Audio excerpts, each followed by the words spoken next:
What's in here now? All right, Tom, we're live. How's things? Awesome. I'm excellent, thank you, man. How are you? It's been a while since I've been talking to you. Yeah, I don't even know like how we first got introduced. How'd that happen? Do you remember? There was I think I saw a post on Facebook or something, and then you introduced me into the group of the Mindset Rx, and just I started introducing different people and stuff to you as well, and then obviously then you had your podcast, and we had Julian Pinot and stuff on, so I kind of um, got me interested a lot more in it, and so that's where I think we kind of, but it was randomly on Facebook. Yeah. It's funny how that happens, but here we are. Yeah. So I want to thank you for taking the time to just have a quick chat about me on this podcast and stuff. So um, people will not know who you are and stuff that are listening to my podcast. So can you sort of give us a rundown of who you are, why you started Mindset RX and everything? Yeah, sure. So I think the easiest way to start is that I'm the founder and head coach of Mindset Rx'd, and that's a coaching service for functional athletes. So kind of basically CrossFitters, but anyone who kind of falls into that broad category, including strongmen and endurance athletes kind of get into there as well. And so like we coach on the periphery of that area, but it's mostly about how do we remove the limits we've set ourselves, and how do we change our mindset in order to achieve what we want to achieve. And I'm trying to think, how far do you want me to go back on the story of how I got onto this? So I can um, go literally decades. how quick can you summarize it? um, Cool. Yeah, I've got you. So long story short, I went through not the best time at school, like lost a lot of confidence that I didn't really have to begin with. So I was in like negative confidence, developed what I now recognize as pretty much anxiety, and finished school feeling like I had nothing to aim for, completely lost, but then got introduced to concepts of the Royal Marines Commandos, and in getting introduced to that and getting introduced to the concept of being able to overcome limits, I found my interest in mindset around there. So I pursued that, became a Royal Marines reservist, which is pretty tough. Like not for long. I dipped my toes in it as much as I could, and really enjoyed it as much as you can enjoy something like that. And kind of got out a few years later whilst coaching CrossFit as my main job, and realized that the conversations I was having with athletes were far more beneficial to the athletes themselves than the actual coaching. Because, well, as beneficial, it's wrong to say they're more beneficial, but it's as beneficial in a different way. Because what we uncovered in those kind of conversations, just through them talking and me listening, really, was that they had all kinds of limits that they'd imposed upon themselves and that they needed to overcome. So classic ones, they wanted to learn to push harder. They didn't have confidence in a workout. They would self-sabotage with nutrition. They would go for weeks turning up to the gym and then weeks without turning up to the gym. They would lack self-belief. Like all these things came up, and once given the kind of open forum and my experience in kind of overcoming my own limits and my interest and research into Mindset Rx started to evolve and grow into a coaching service. And then before I knew it, I had a podcast and athletes working with us, and it's like, oh wow, here we are now. Can you give me like one example where you can put like that athlete and some of the conversations you had with them? Just a random example, just to kind of get a feel of what you kind of would have said to them or what they were saying and things. Yeah, so I'm trying to think of one in particular. And suppose there was one guy that I could just tell he's frustrated and angry at the end of each WOD. And it was just like he had more to give. He always felt like he would look around and see everyone else lying on the floor and think like, oh, I should feel like that. I should feel like I should have given that much. And he'd been training for a while, and he'd kind of got comfortable with the uncomfortable.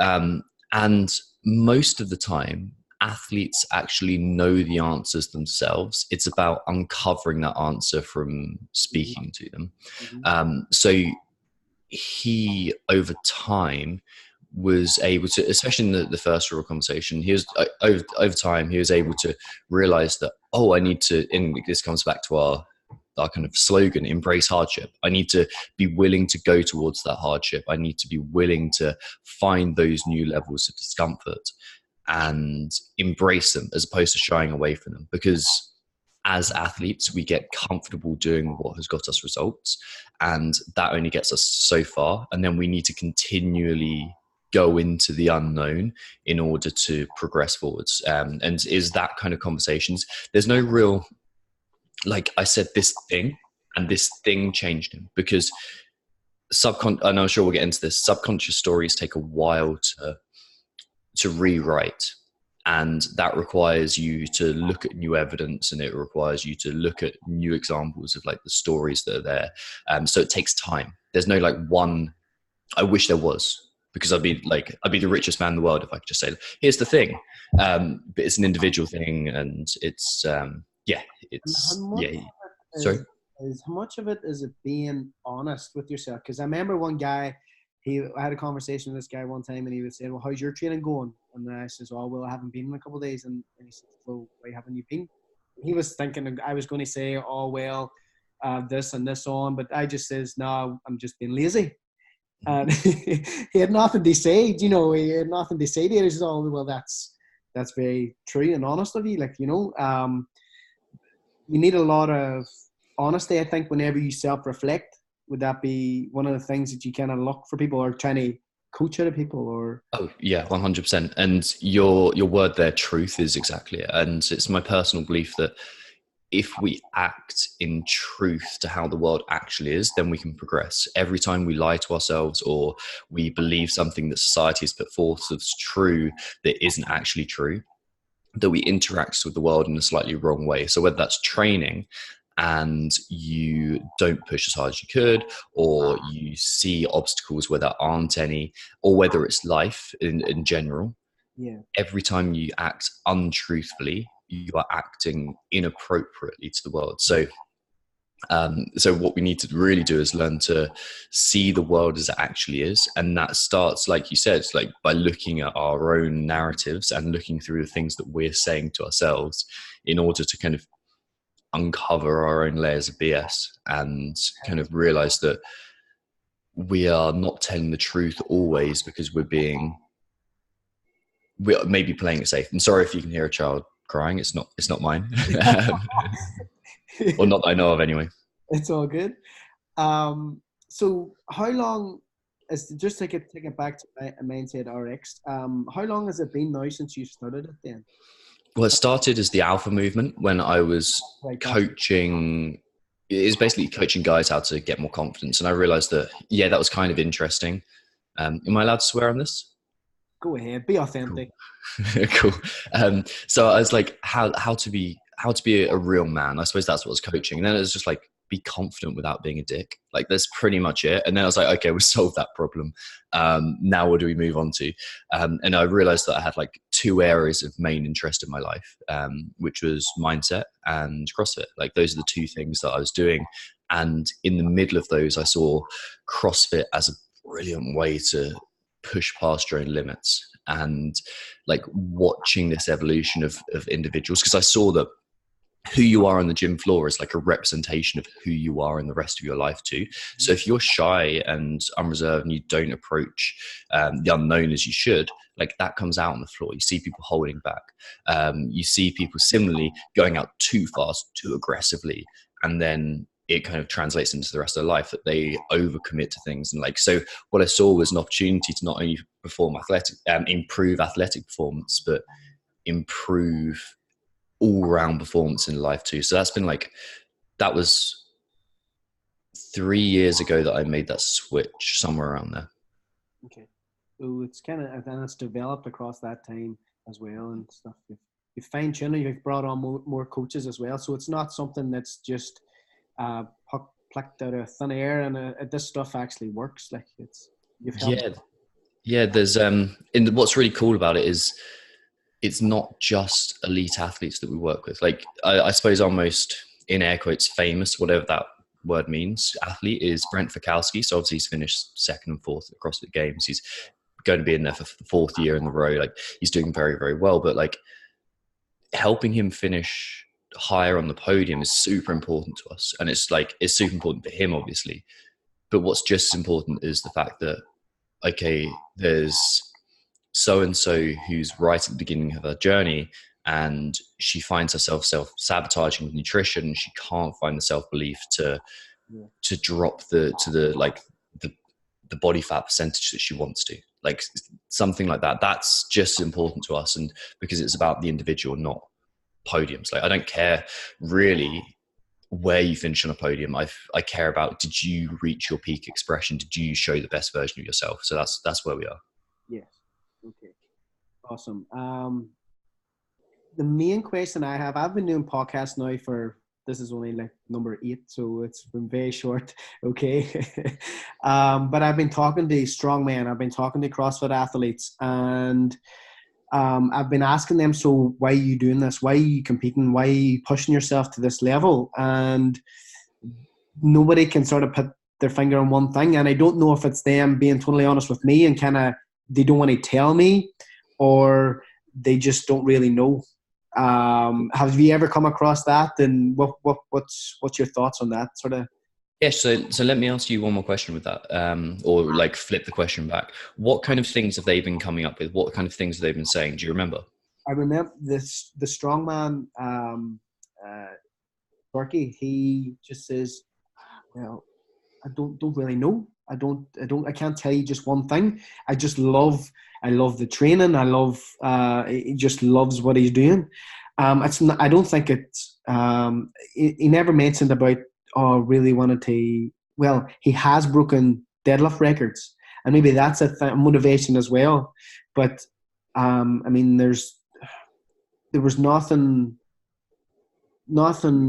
clear came to me whenever they answered the question, Mark Burke. And I was just wondering, what is that about? Like, because I've read books and stuff, and Simon Sinek has that one, Start With Why. And like, as I say, so there must be something internal in him that he can't actually maybe express it, or I don't know. I'm just sort of lost with it. No, that's cool. It's really cool. And I think Simon Sinek's book, Start With Why, is fantastic. It kind of leads us towards where we want to go.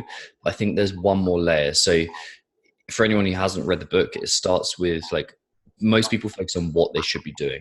And he translates it to business. Not enough and it's like concentric circles. You've got 3 concentric circles. On the outside is like what? That's where most people focus. And the next one's how. And then the next one finally is like why. And his argument is, okay, we should start with why we're doing things. But if you ask why you are doing things enough times, you uncover who you want to be. And that's really what is driving the athletes that you're speaking to. It's not there's no single why, because human beings are so complex. It's like you've got all these experiences from birth to your life now, and you've remembered them or misremembered them in so many different ways. You've had the whole of culture's experience put onto you. You've had all of history's and evolution's influence put onto you. And what they result in is this one kind of story that you're living your life by. So to look for one singular why is very is kind of false, and it's very rare that we can put our finger on like, okay, this is the reason why. Right. Because we're far more complex than this. There's more to us than this, and then we have this like narrative that is constantly running, that is something much closer to why we're doing what we're doing, because it's a sense of who do you want to be. And it's a tougher question, and this is why you can't just say to people, oh, just find your why, because it doesn't work. Yes, like you switching that there now, who do you want to be is totally different than what's your why. Like that just. And sorry, I'll just give you one quick example of that. Is really cool. I worked with this guy a while back, and I talk about it in one of our books. I think it's The Impossible Art of Consistency, and what he's saying, like I started working with him and it's like, okay, I think it was Grace. I want to do Grace in sub 2 minutes 30 or sub 3 minutes or something like that. Yeah. So 30 clean jerks. It's like, okay, cool. Like that's your goal. And then it's like, but that's not really like, what is that? Because what does it actually mean to pick up a barbell and chuck it above your head 30 times? Like that by itself is nothing, because like it's not moving the barbell that's important to you. Because if you were to put yourself on the moon where gravity isn't as effective, you'd be like, okay, bam, like, okay, I've done this easily. Like I've done it in like Dan Bailey time. And like, so that's not important. Like that's not the thing you're looking for. It's like, okay, so what do you want to feel? Like, what is it about that? And it's like, I want to feel strong. I want to feel like powerful. I want to feel in control of my life. And it's like, oh, okay, there we've got something. And then we start digging a bit deeper. And obviously this is an hour's conversation or half an hour's conversation compressed into a minute or so. But it's like, okay, so what did you want to feel? I want to feel strong. I want to feel in control of my life. Okay, why do you want to feel in control of your life? It's like, well, when I was growing up, like I didn't have the things that I wanted to feel, that I wanted to have. I didn't have enough control, and my dad was always out, and I wasn't there. And it's like, oh, okay, there we've got something. And we don't have to go all the way back to something as like deeper, meaningful as this. Like it's not all about like lying back on a chaise longue, just kind of like with your eyes closed, bringing up all your distant memories. But it's like, okay, now we've got something. It's like he just had 2 kids, and those 2 kids were really young. It's like, who do you want to be? Actually turned out to be, I want to be the best example possible for of a father for my kids. And that, how much more motivating is like, and I don't like the word motivation, because like motivation implies we have this external force that we're pushing. But what we need is this internal drive, and that internal drive comes from, I want to be the best possible example of a father for my kids, not I want to lift a 60 kilo barbell over my head 30 times in a row. Yeah, and that's like doing Grace. That's achievable, right? That's only one. You could do that in one workout, and that's it. That's the goal achieved. Whereas being a great father, there's always progress. There's always development. It always changes, and I guess it's not as clear cut. So, say if you deadlift, okay, I want to get really strong when you deadlift 200 kilo. Okay, what do you do? What's after that? Do you know what I mean? Once you achieve that, I suppose I get what you're coming from. Like it definitely opens up the door a lot wider, you know, and that's a lot of there's so many problems with goal setting. Like the one that you said there is like, okay, I start, I set a goal and I achieve a goal, and then what? Like, how do I get that motivation? The other thing is like, so what if you're, instead of aiming for 2:30, like what if you're capable of doing it in 2:15, but because you've got this focus of 2 minutes 30 in your mind, you're limiting yourself there. And like, then you've got this idea of like limitless potential. It's like, and it's so refined and so small. It's such an insignificant thing to do, as opposed to like, I'm going to become the best fucking version of myself. Like that's something that is like, that's where the drive comes from. When we talk about the athletes that you've spoken to, it's not about what they want to achieve. It's about who they believe they are and who they believe they're on their way to becoming. And it's not to do with the why. It's like, who do they believe they are? That's the most important thing that we can aim at. Yeah, that's cool. Have you any like theories on this, and on the like through the Mindset Rx, what you would sort of apply to kind of get this kind of information out of people, or any theories that you would use or quite like, you know, and to kind of explain to people about this kind of things? Or so I suppose theories as such aren't that clear. Well, they are clear on this, but it's like, it's not that important. Like what's probably important is like, do we have a toolkit for getting people there? Do we have like a way to uncover that? And we've got something called the goal setting guide, which is just like, I think if you search Mindset Rx'd goal setting guide on Google or something, it will come up. It's kind of like the anti-goal setting guide, and it kind of takes people through that. But what we're essentially doing in that is creating a vision of who you want to become. It's like, we stop focusing on what you want to achieve and again start focusing on who you want to become. So we start it depends on whether you're trying to establish it for a goal to begin with, or you're trying to rewrite that pattern, that pathway. So it's probably useful now if we touch on subconscious versus conscious, and then come back to that. Is that cool? Yeah, go for it. Okay, cool. So generally, to zoom out, we've got a couple of ways of thinking. And the first one that we think is us the whole time is our conscious mind. That's the conscious mind is what's allowing me to have this conversation with you. It's what's allowing me to think about complex problems. It's what's allowing me to, when our team needs to function better in Mindset Rx, it's like, okay, how can I solve this? When an athlete's like, okay, I need to figure out a best nutrition plan. How do I move forwards with that? Like, that's the thing that's in their head. But we think that's in control, but it's not. Well, it's in control like 5% of the time. What's in control most of the time is your subconscious mind. And this is when I was talking about all your influences before. So your education, your environment, your experience, and what's been kind of like explicitly and implicitly taught you. You're developing stories for how the world works. And these are like categorized into this, like, I'm going from point A to point B, or I'm this type of person.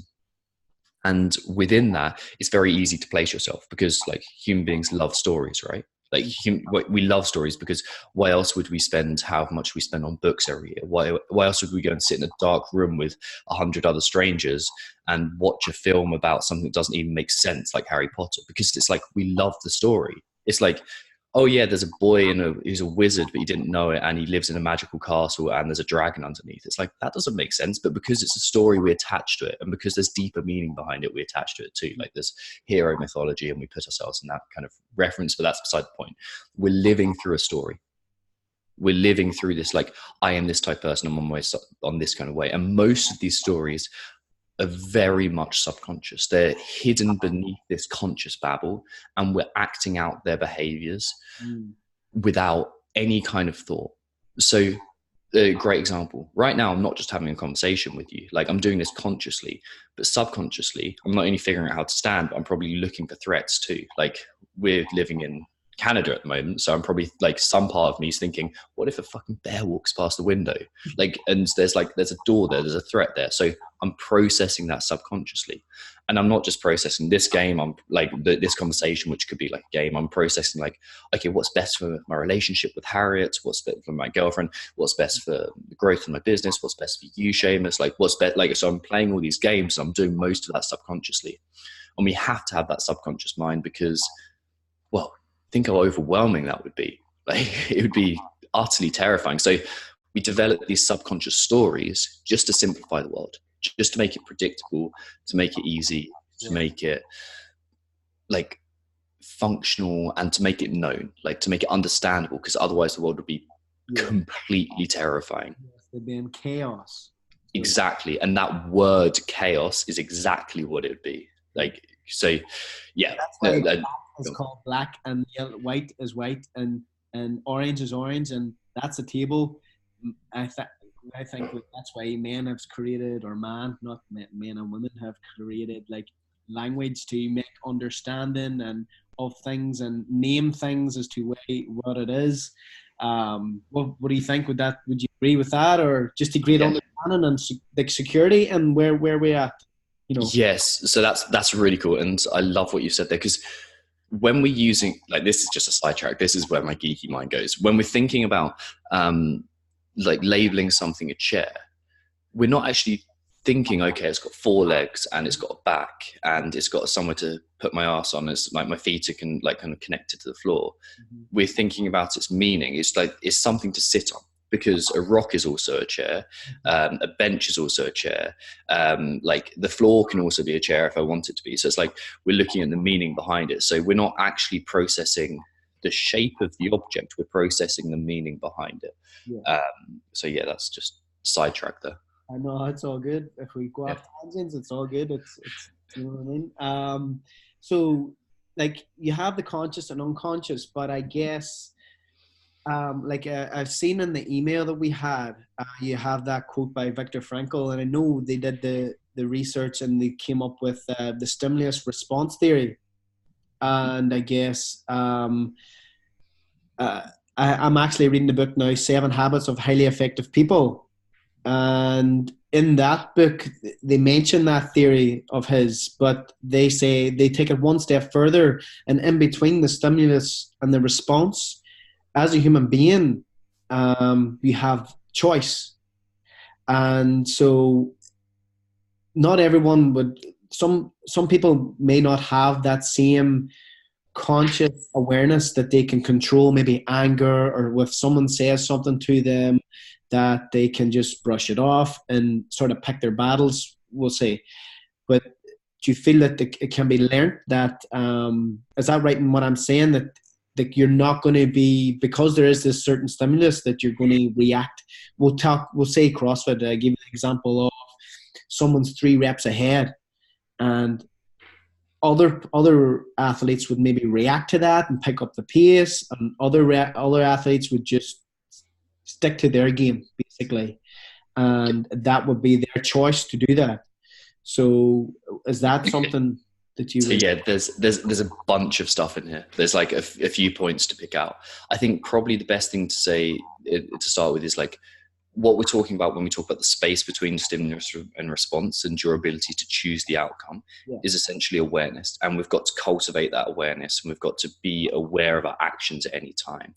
But the thing is, most of our actions are driven by that subconscious mind. Most of them are driven by that story that we hold, and we don't even realize we're doing it.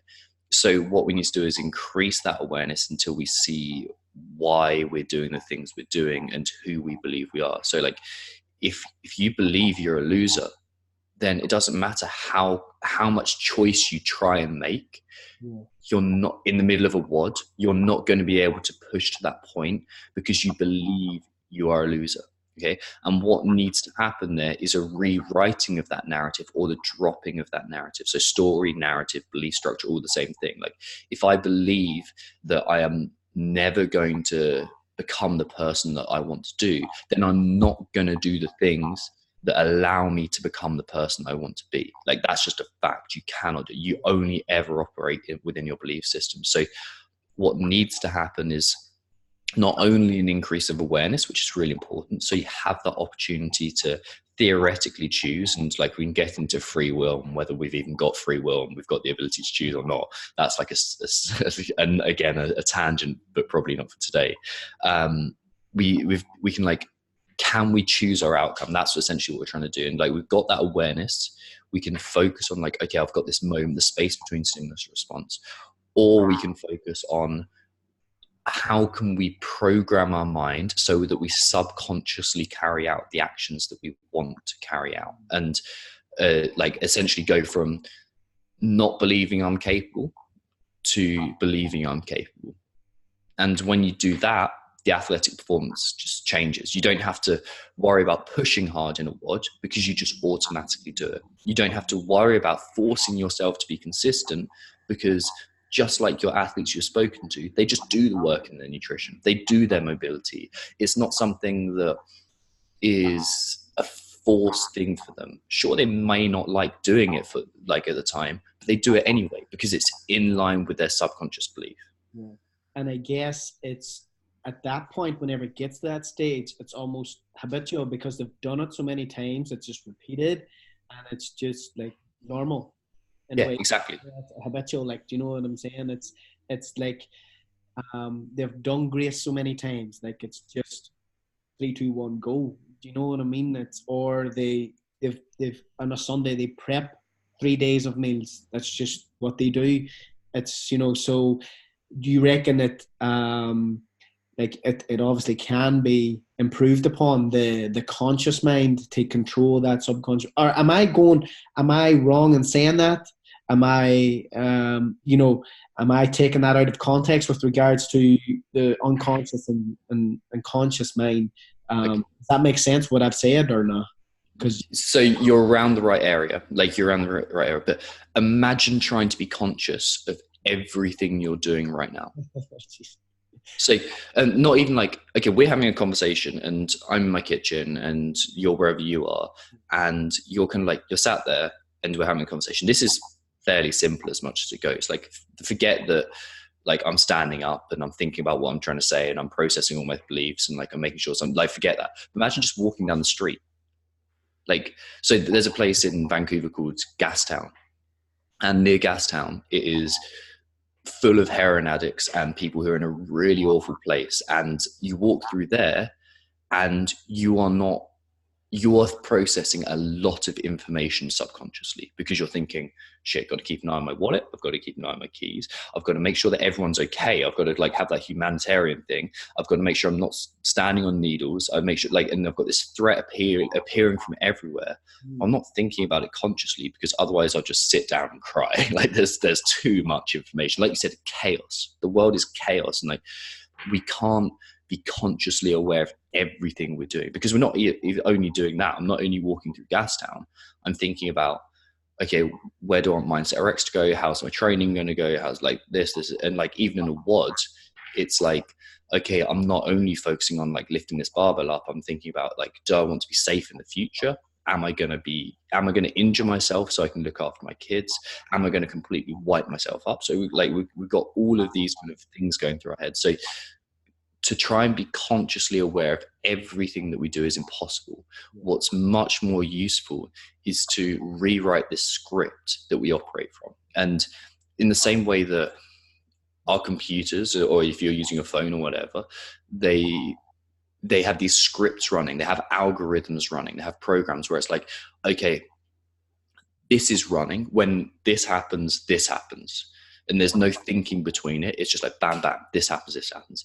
That's what we need our subconscious narrative to do, to go, okay, like I am this type of person and I carry out these type of behaviors because I've only got so much conscious energy that I can devote every day. I've only got so many decisions that I can make every day. What's much more effective is to kind of put the important shit on kind of like on a loop and just running.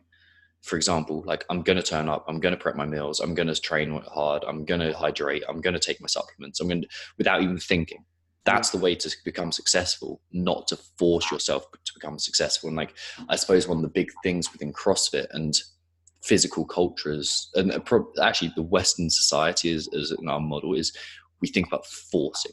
Like, I've got to force success. I've got to hustle and I've got to grind and I've got to force success. But you know, when I speak to Brent every week, he's not talking about hustle and grind. He's chilled. He's like, yeah, I'm doing the right thing. When you speak to Matt Fraser, same thing. He's not talking, he talks about hard work pays off, but like, it's not a grind for him. He's not forcing himself. It's not like this, it's not this constant battle of will. It's, this is what I do. And then you don't have to devote any conscious energy to that. And you can focus on the important stuff. Like, okay, what's the tactics of this workout? Or to zoom out a bit, how do I want to devote my time to my relationship and my family and my wider health and those people I love and my career and all those other things? Because like, you've only got so much conscious energy you can have in a day. Yeah. Do you want to put it on forcing yourself to do something you don't want to do? Or do you want to just change the subconscious narrative to, I do all the things that I want to do and I'm happy? Like, that's a much easier way to go about it. Yeah.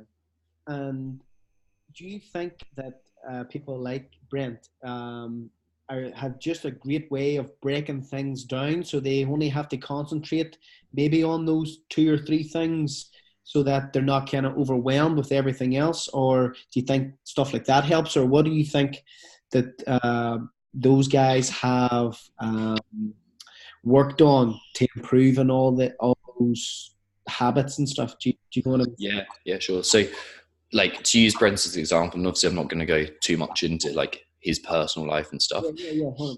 He is like, everyone sees Brent the CrossFit athlete. Oh yeah, he finishes on the podiums and he crushes the Granite Games and he does all these things and he's a winner, and they see him doing that now. What they don't see is the fact he's a high achiever in all areas of life. They don't see that when he was an accountant, he was doing very much the same things in terms of excelling and performing and working in a fast-paced company. What they don't see is the fact that now with the Professor Project, he's doing very similar things. Like, he's working hard, he's growing.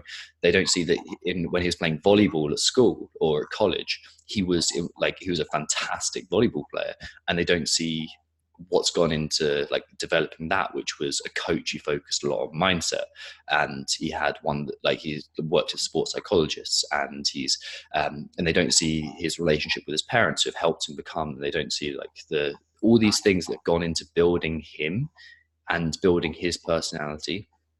We don't see. because it's so much easier to go, oh, this is who he is now. But he's not only who he is now, he's who he's been through the whole of the rest of his life. And that has brought him to now. Like, that's the subconscious thing that's running.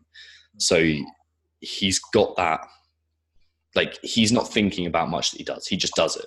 Like, he turns up and trains. Like, sure, he has hard days. Like, sure, like, shit gets in the way from time to time. Like, same with any kind of high-end performer. But it's not a real drag. It's not like he has to consciously decide to do the things. Right. Well, that's sort of hit that in the head. So it has. Now, as far as are you still subscribed to the email of the day from CrossFit? No, I'm not. No. No. Well, very interestingly, there was a talk yesterday from a Professor Tim Noakes, Noae. I've heard the name, but I can't remember why.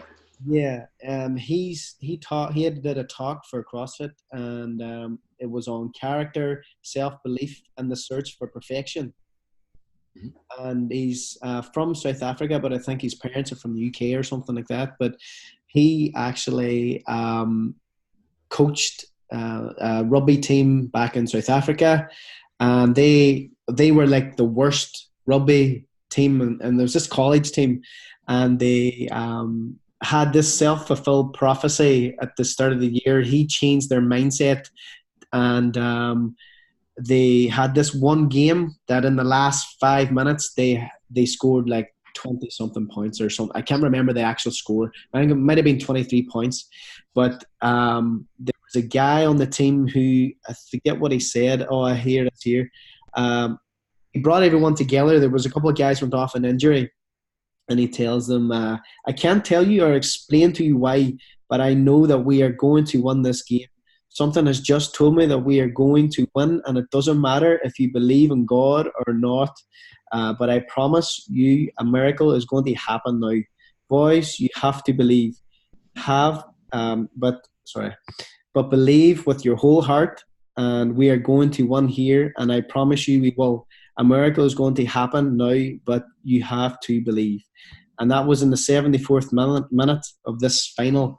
And again, that was like a belief. He played the video then as well. It's like an hour long, this presentation, but he just doesn't talk about that. He talks about different runners and everything as well. So, but that self-belief and is so important.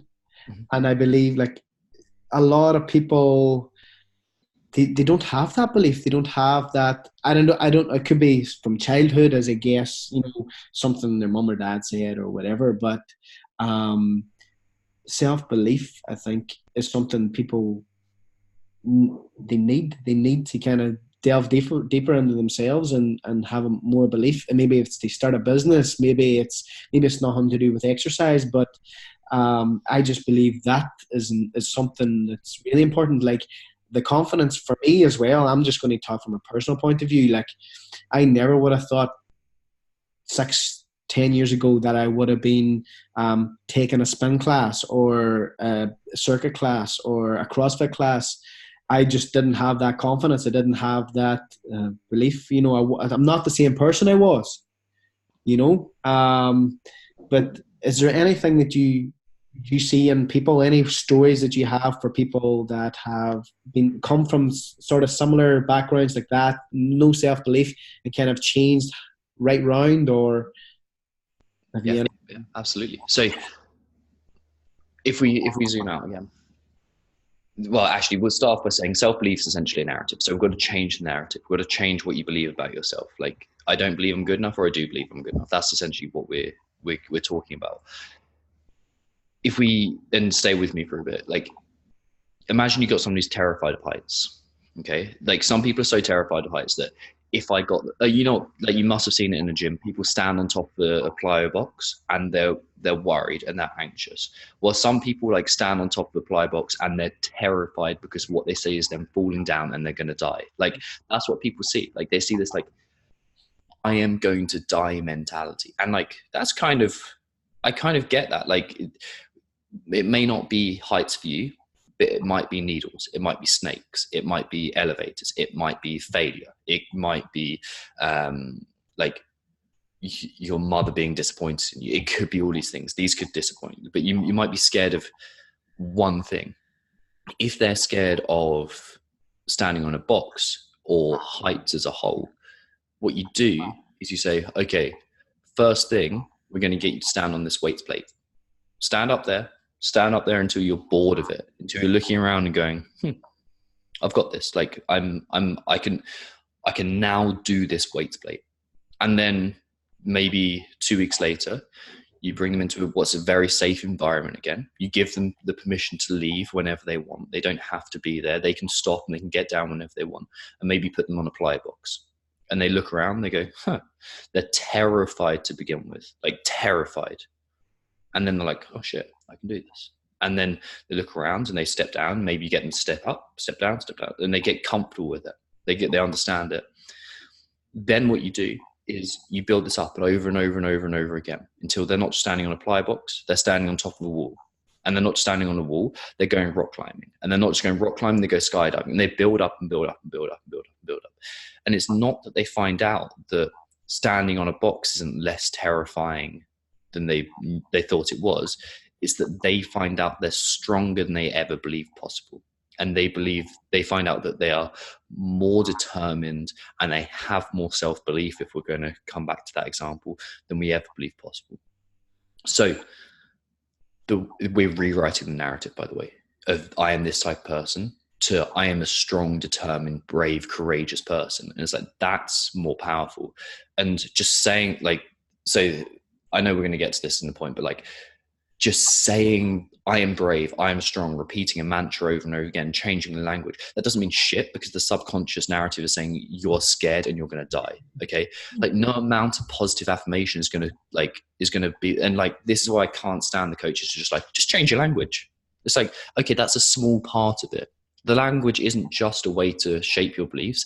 It is a result of your beliefs. So like, just talking about like, have a positive affirmation is shit. It doesn't do anything unless it's combined with everything else that we do. So sorry, side rant and like all good. That's good.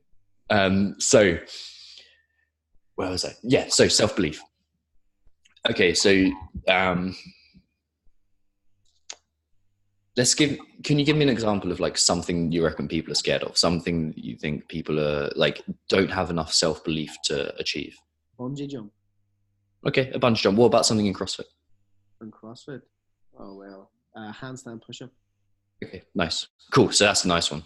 Okay, so yeah.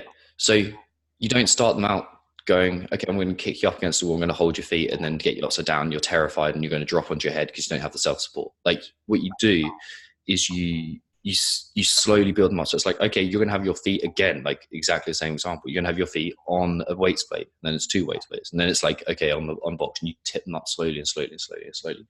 But to generate self-belief, it's exactly the same thing.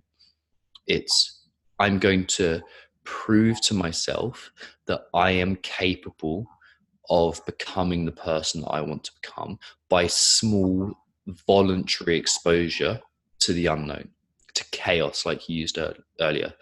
To progress in life, what we have to do, and Jordan Peterson talks about this the whole time, as well as Buddhists have talked about it the whole time, as well as like mythology represents this the whole time, everything. It's like, I'm going to make order from chaos.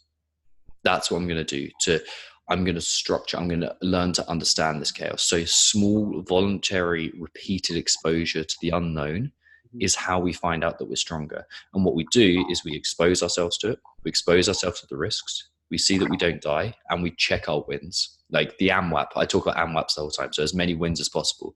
Like, that's what you got to do at the end of the day, because what you're doing is you're rewriting that story of, I'm only capable of this much. Like, that story becomes, instead of I didn't do this, I should have done this, I'm weak, I'm like, which is the natural kind of human state, which was helpful when we're going to be eaten by lions on the Serengeti, but not so helpful now.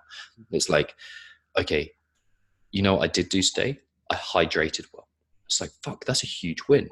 Because I hydrated well, and I've done so for the last 7 days in a row, I feel really good. It's, okay, I ate 2 out of 3 really good meals. Oh, fuck. Like, that's really good. Like, before this, I was eating 0 out of 3 really good meals per day. Like, this is a win. I'm making progress. I turned up at the box. Maybe you had a terrible session, but you know what? You turned up to the box, and that starts to believe this believe this possibility of change. That's what starts to happen. And instead of, like, my mentor, Brian Grasso, I try and give, like, in every podcast I do, I try and give Brian Grasso and Carrie Campbell a shout out because they shaped my life completely. But Brian has this quote that, or he said this thing on, we spend too much time counting our scars and not enough time counting our wins. It's human nature to tot up all the ways that you're not good enough. And it takes real effort to prove to yourself the way you are good enough, and proving to yourself that you are good enough, that you are doing the right things, builds a momentum of positivity that just spurs on throughout your life. And it doesn't happen instantly. It won't happen in the first few weeks, but over the years, like, I can give you personal testament now. So, like, the fact that 5, 6 years ago, 7 years ago, maybe, I was waking up in the middle of the night, crying and sweating and fearful of everything. Like, and I couldn't sleep from the amount of fear that I had and the amount of negativity that I had going around my head. I'm going to fail. I'm not going to be good enough. I'm going to be a disappointment to my parents. All these things going through my mind. Now, I feel positive. I feel happy. I feel content. And it didn't happen instantly, but by repeating the AMWAP exercise, two things: voluntarily exposing myself to hardship, and also the AMWAP, rewriting that narrative, I'm in a completely different place. And I'm sorry, that was a huge ramble that went across so many different paths, but I hope it helped.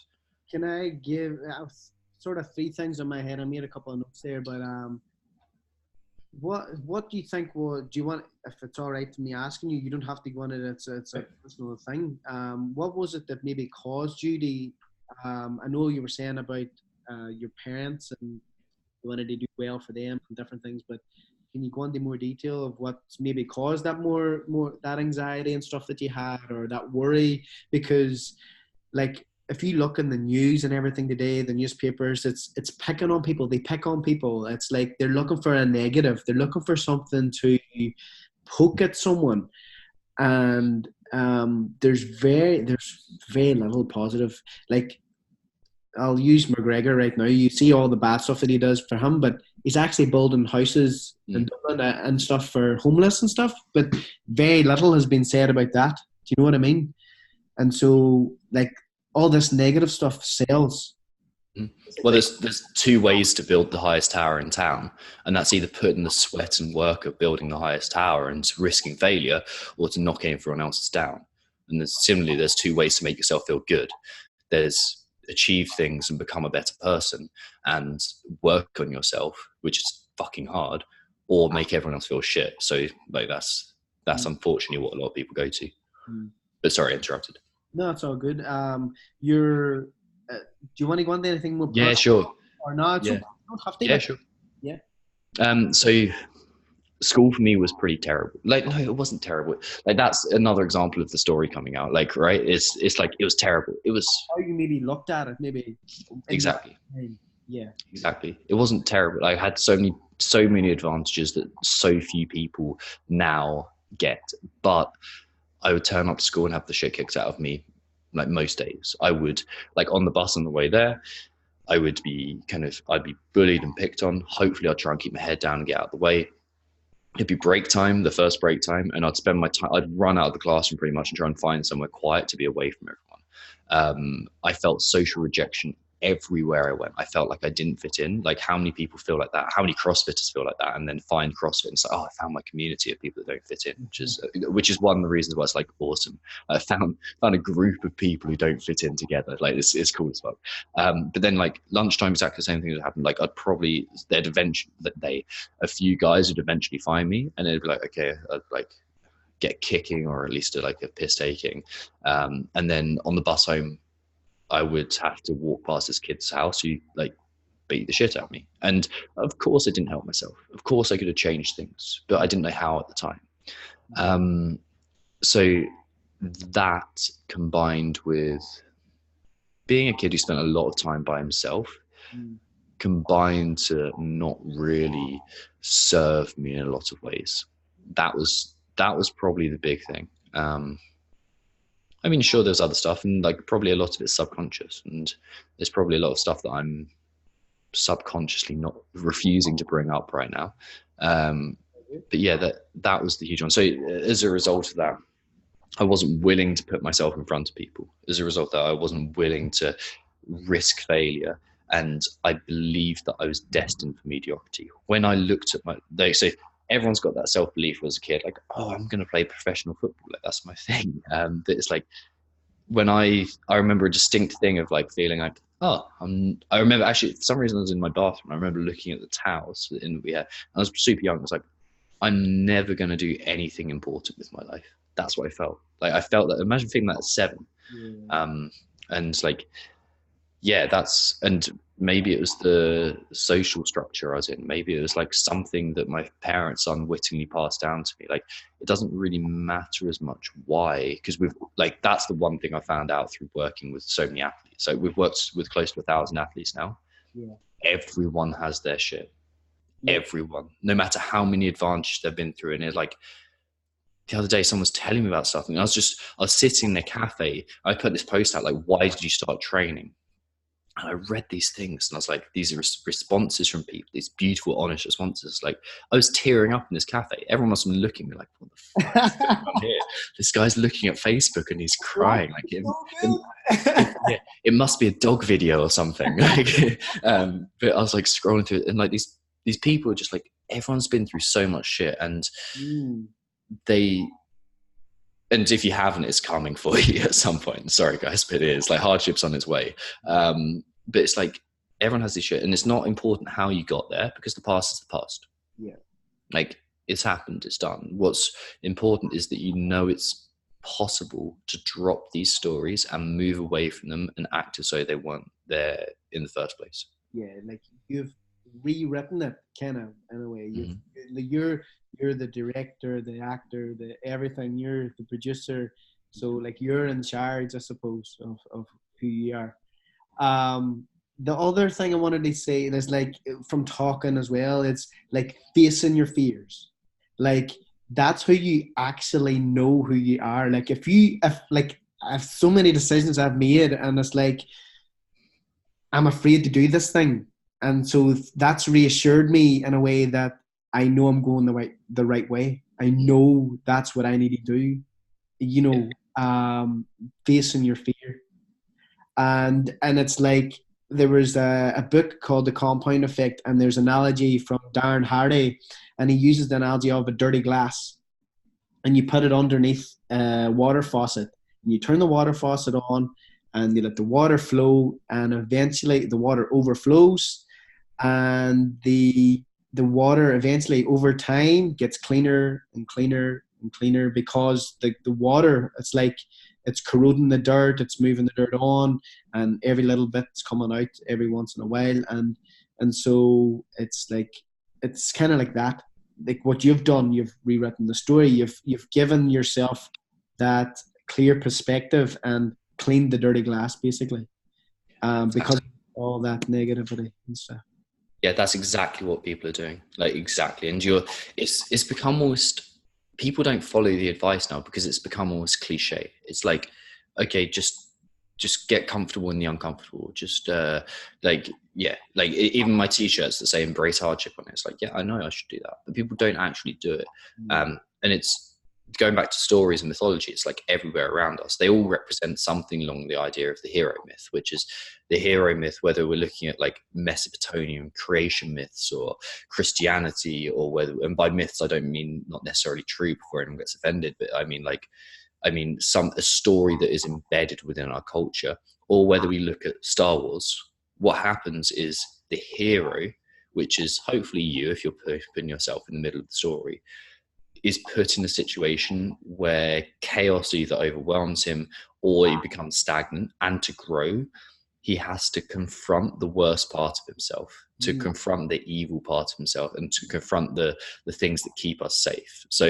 Keep us, no, not necessarily safe, can harm us through the illusion of safety. So The great example, Skywalker and Darth Vader. It's like, okay, his father, the dark side of him, he has to confront that. He has to battle that to become the best version of himself. He has to kill that old part of him in order to be reborn a better part, a better version of himself. And that's what you have to do.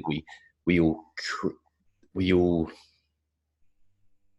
can have a conflict with chaos and make order out of it. We go towards the unknown and make it known. That's how we grow as an athlete. That's how we grow as a father. That's how we grow as an individual. That's how we grow as like an accountant, whatever you are. That's how we grow, by going towards the unknown and making order out of it. And I guess you have to have time. You have to be patient with this. And I think we get very frustrated, like we want everything now. And nobody buys in to the fact that it's a marathon, not like a sprint. Like it's like it takes time to do this as well. So I think anybody out there, I think they have to be patient with themselves and see whenever you're working with people in the Mindset Rx'd, do you see that a lot with people being impatient? And is there anything that you would say to them or tell them to do, or just follow the script? Do your wins, just repeat this every day. Is that what you're trying to do to help these people, or is there anything else to add in whenever you're helping people like that? Yeah, so by the time people come to work with us, and we've got the Digital Mindset Gym, of which I've just got the new t-shirt here, so I'm wearing this proudly. Like whenever someone comes to work with us, we've generally brainwashed them enough to realize that, like, you have to put in the work over a consistent amount of time. Like, because like we were saying earlier, or like we're kind of alluding to earlier, you're not just who you are now. Yeah. You are the past 3 decades, 4 decades, 5 decades, 2 decades, whatever it is, of experience combined to one story. And you're expecting to change that over one phone call. No, you're not going to change the way you do that. Like, so what it requires is time. And it's like, this is why we created the Digital Mindset Gym, because you have to turn up every single day, just like you turn up to the box to practice your cleans and to like whatever you're going to do today. We have to understand that it takes daily work, and it depends where your starting point is. Like, the first thing you need to do is establish where you are now. Like, and because most people start with where they want to go. Yeah. But imagine you're lost in the woods, and you know where you've got to go and you've got a map. Well, it doesn't mean anything because you don't know where you are now. The first thing you've got to do is find where you are now, and then you can start heading in a direction that's vaguely towards better, and then we can define that direction that's better. So there's essentially 4 things that we need to do as an athlete, or is it like, it starts off as an athlete, but eventually it's like as a human being that's trying to become better. There's 4 things that we have to do. The first one is observe our inner athlete. Okay, this is a tool where we write down whatever comes up into our mind and just kind of stream whatever is like going on in our subconscious mind or our conscious mind. Whatever thoughts come up, whatever emotions come up, we stream it onto paper. Because what this does is it gives you an idea of what beliefs you may hold, and it shows you what's really happening in your mind. It shows you how busy it is. It shows you the fear there. It shows you who you believe you are. It shows you that narrative. The AMWAP is the next important thing. Okay, we count our wins every day. We do as many wins, small wins as possible. Like, this is where this gets super valuable. It's like, okay, we're going to do small wins. We're not going to focus on the PR deadlift because that happens once every 6 months, hopefully. Like, we're going to focus on I hydrated well, I ate well, because the small wins are what make the big wins, and they're the most important. Then we aim up. We do that every day. We remind ourselves of, where am I aiming? Who am I trying to become? And am I getting there properly? And then we embrace hardship. Those are what we call the foundational 4. And like, that's where every athlete should start. And like, sure, we go into a lot more kind of advanced stuff in the Digital Mindset Gym and in our one-to-one coaching and stuff like that. But those 4 are foundational. And until we get that, like, that's going to get us most of the way. And if we start that, and like, you might need the coaching and stuff, and we can help you with that. But like, those 4 are key. Like, those 4 are key. And there's no point focusing on WOD tactics until you started doing those and started to kind of refresh. And there's no, again, like, to really like to beat on about this, like, there's no point giving yourself positive affirmations, right, until you've done this. Like, there's no point believing in the secret until you've done this. Like, you don't just have to, you don't just have to tell yourself over and over again. You have to rewrite the subconscious story, and that requires more work than a lot of people are willing to put in. It requires time and effort. And like, here's the big thing. It requires acceptance that you're responsible for the rest of your life. Yeah. And like, fuck, that's terrifying, because it's a lot easier to say, oh, well, it's just the outside world, you know? Like, I would become a better version of myself, but no, I don't have the coaches. I don't have the coaches available. I don't have the money. I don't have like, it's just the man pushing me down. Like, it's just, and because it's so much easier to say that rather than take responsibility for your own actions and your own beliefs and your own structure, and like, and therefore your ultimate happiness as a result of that. Right. That's where you got to start. Like, there's 4 A's, and back to Brian and Carrie, this is what they taught me. 4 A's to create change. The first one is acceptance of you are where you are, and you are going to change it, and you are responsible for it. The next one is awareness. You build that awareness that we're talking about of all the ways you self-sabotage. Next thing is you create accountability. That accountability of like, these are the tools, but I'm going to be accountable to myself. Like, so we give you the tools, you become accountable, and then finally adaptation happens. Like, but the first one is acceptance. Like, acceptance that, you know what, I'm going to take responsibility for myself, because that's more terrifying than you can imagine. And actually seeing how it is, not worse than it is, right? And I'll give you an example. Somebody will come into the house and they'll say, oh, I have 1,001 things to do. You have 1 million emails to answer. I've got dinner to cook and I've got the dog clean the dishes, and I've got all these things. And whenever they go to the email box, there's maybe 3 emails, or do you know what I'm saying? They make it out that it's worse than what it really is. And I just find it really funny sometimes whenever like a lady in the gym, she was actually saying that she had to cook the kids' dinner and do the washing and all. And I said, how many kids have we got? She's a 10-year-old. And I was all, what? And, you know, made it out like she had 5 kids and stuff. So I just find it funny sometimes whenever people are kind of like exaggerating, making life harder than what it really is. You know, I find it funny.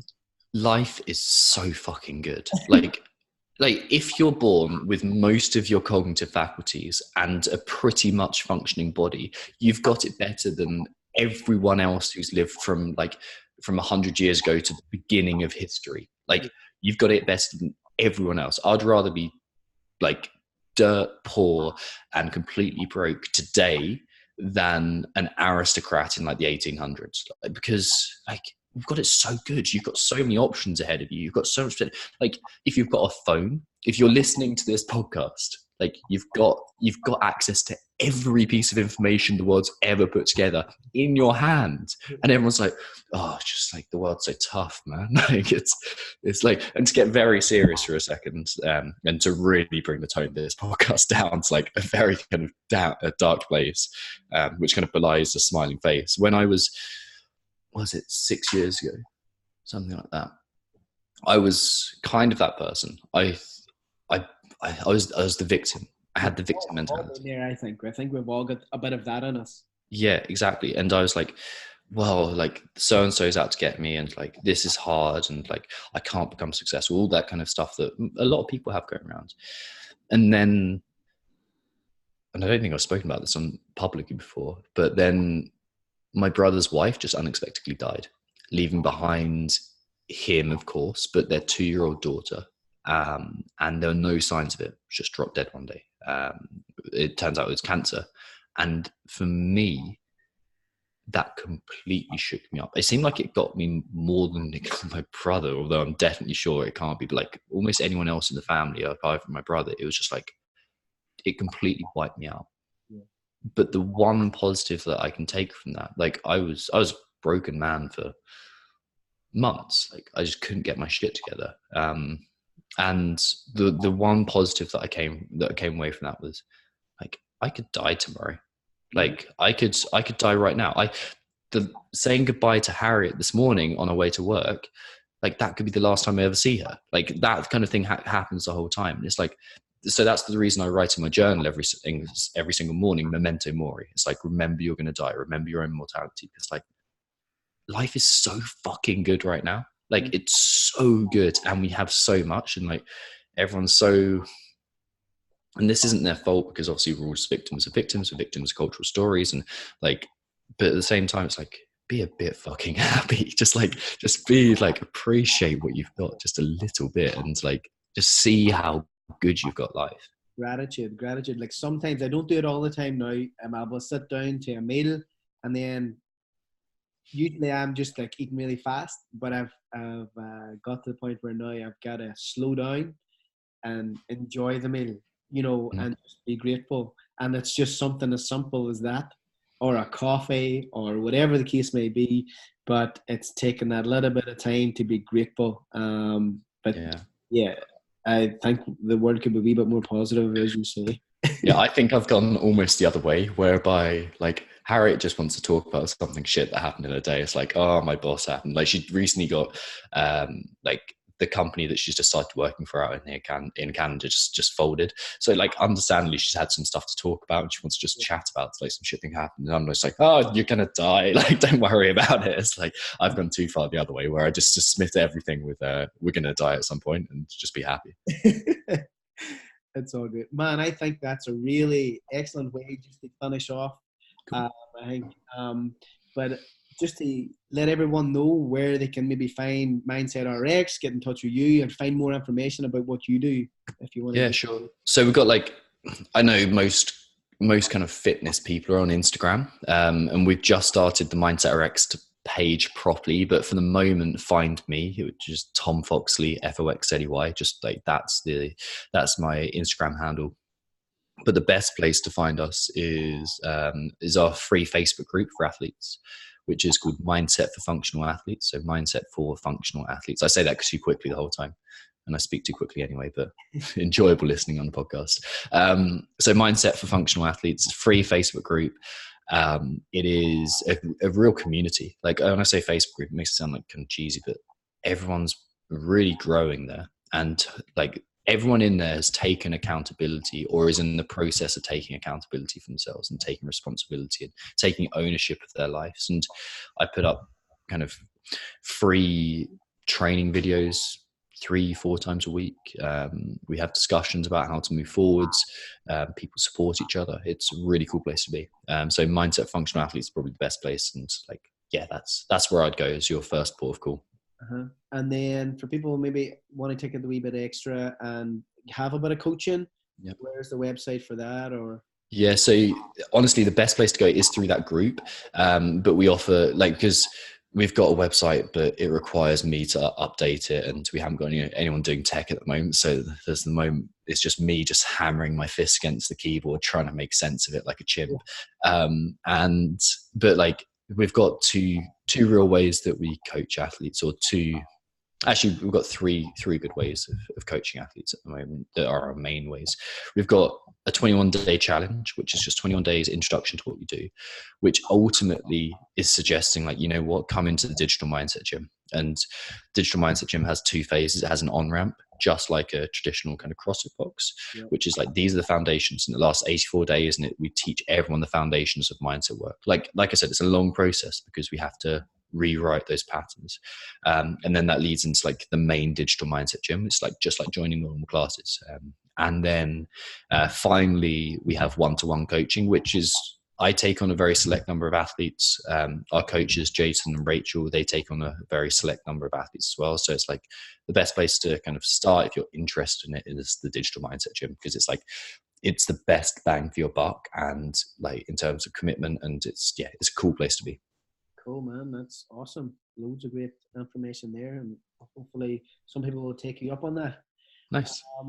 Buddy, I really appreciate you taking the time out of your day to talk to me and give all this information. I really appreciate that, buddy. My absolute pleasure. And congrats on the podcast as well. It's really exciting to see you moving forward and embracing hardship. Yes, buddy. Thank you very much. Now, hopefully we'll talk again soon in the near future. Absolutely. Right. Absolutely. Thank you so much. Hey.